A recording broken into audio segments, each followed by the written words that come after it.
पिछले श्लोक में भगवान ने आत्मा और शरीर के बारे में समझाया।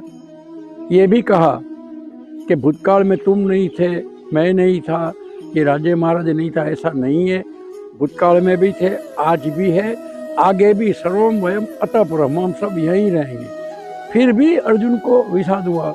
उनको लगता था मैं इनको मारूं, गुरु को, द्रोण आचार्य को, अपने भीष्म पितामह को। तो शरीर और आत्मा ये उनकी समझ में नहीं आया।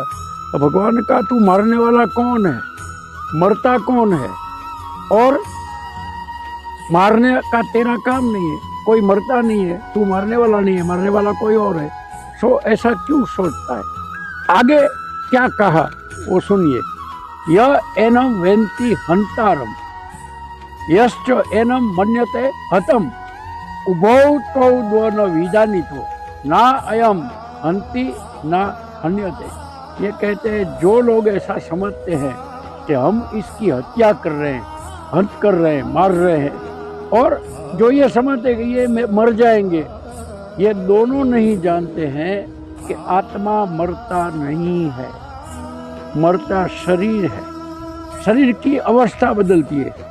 क्या अवस्था है शरीर की? 6 अवस्था है। एक, जायते, अस्ति, वर्धते, विपरिणमते, अपक्षीयते और नष्टते। मतलब शरीर जन्मा, फिर अस्थि है, फिर वर्धते, बढ़ने लगा, धीरे धीरे बच्चा बड़ा होने लगा, लेकिन एक समय आया कि रुक गया, विपरिणम, आगे फिर नहीं बढ़ेगा।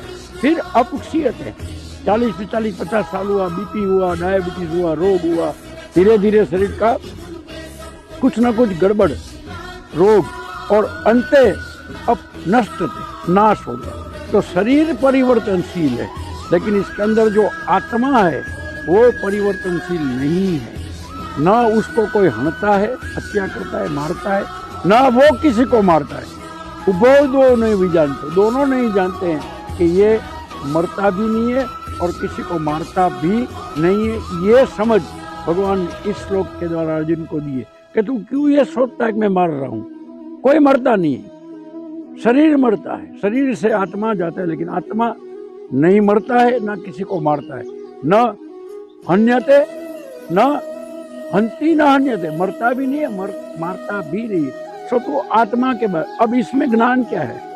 हम सबके लिए ये शिक्षा है कि हम अपने आप को शरीर समझते हैं, आत्मा नहीं समझ। भगवान कहते हैं कि शरीर मत समझो, शरीर में इंद्रिय है, इंद्रिय तृप्ति है, इंद्रिय का सुख है, भोग विलास है, इसमें हम पढ़ते।